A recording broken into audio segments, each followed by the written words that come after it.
Now is the 80s Empress of Emerald Elegance, or the Green Goddess for short. Hannah Moran was the fitness guru for an entire generation. Stand with your legs wide apart, and I think we all know for skiing that it's the legs and the thigh muscles in particular that are going to take quite a bashing. So let's loosen these thigh muscles. That's right, just move from knee to knee. So elegant, wasn't she? Publicly, she was the perfect picture of health, but it was actually a very different story in private. Good morning. It's lovely to see you looking as elegant and gorgeous as ever. Thank you. It's still in your green goddess like colours. green. As we said, I mean, it's now publicly known that you unfortunately suffered with breast cancer, but at that point, nobody knew, did they? So you got this awful news and had to keep it secret. Why did you do that? I suppose I felt that I was ashamed that I had cancer. No, cancer seriously? you didn't talk about back in 1988 when I was diagnosed. And I felt here I was, the green goddess, the symbol of health and fitness, the gym mistress to the nation, but actually I had cancer. What had I been doing wrong? So I decided that I would keep it quiet because I didn't want the press to write me off. And so I just told my former husband, a partner, and my 2 sons, and my agent. But it must have been very hard to keep that secret, because you ended up having to have a double mastectomy. Yes. You must have had to have time off work. How Yes, did you It was that difficult. in with what the you press did? thought that I just had a very long holiday because it was about 6-8 weeks really before I was up jumping around again, and obviously never jumping around at that stage with the energy, but enough to sustain a 4-minute spot, as you know, on television. But I wrote a diary all the time that I was going through this business, and it was the diary that was published eventually that told the public that I had had this problem. But you still couldn't work out why you had breast cancer. It wasn't because you were a smoker, it wasn't because you were a drinker, you were eating fatty foods. No, that. But then there's another problem which we're here to talk about. Whilst all's well on the outside, all's not particularly well on the inside. This one we do know. It's another form of cancer, and we do know why it was caused. Tell us about that. Well, yes, about how many years ago? 4 years ago, I think it was, I presented with a skin cancer, and it was on my leg. I've purposely not covered up the scars today, and I just went to a skin specialist thinking that, well, just wondering what these little tiny things were on the front, on my shin here, and by the time they had done the biopsy, it was found that I had a particular type of skin cancer.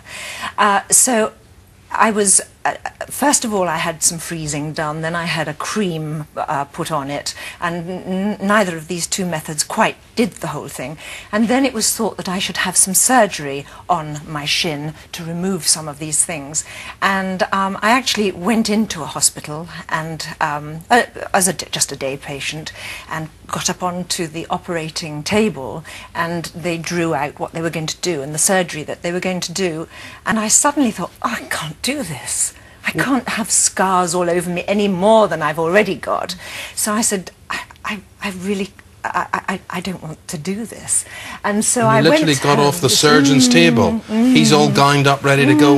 Yes, all that. But did you not try and say, well, you've got to have this surgery, otherwise you're not going to get rid of this? I mean, we've all got our choices, haven't we? So I went home feeling very difficult, awkward about the whole thing, and I rang Cancer Research UK, and because I work a great deal, as you know, with the various charities, I was able to say to them, I'm sure I've heard that you've got some new treatment that you've been doing research on for skin cancer, and they directed me to a hospital in Gatwick, because they were doing the research at Christie's Hospital up in Manchester, and I had a new treatment, photodynamic therapy, which is a scarlet laser, which just deals with these things.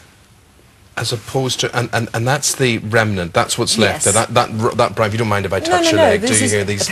Just to make these are the 2 marks we're dealing with here, and a third one down here. So these were burnt off with lasers, as opposed to what the surgeon was going to do. Would he not have done the same thing? No, he would have actually cut and then removed. But of course your skin is very, very fine on your shin like this. And of course the sun, when you sit, here I am sunbathing as I used to do so much years and years ago, you're sunning yourself like this.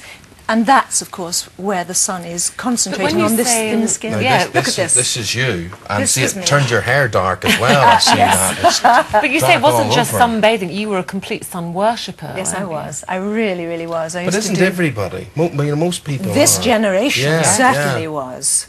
And also, my generation was the first generation to start going onto the continent, the continental holidays. And we didn't have the protection that nowadays we would obviously have, you know, some protection, 15 or even more so.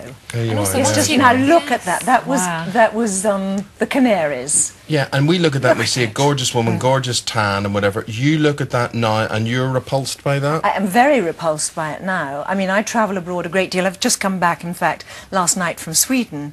And not that the Swedes, I didn't see the Swedes lying out like that, but if in fact I'm shall we say, in the Caribbean or places like that, I do the cruise ships as well, rows and rows of people lying out like sardines, turning over and over in the sun. Oh, it's such bad news. And do you go around with a parasol? Yes, I was going to say, I do.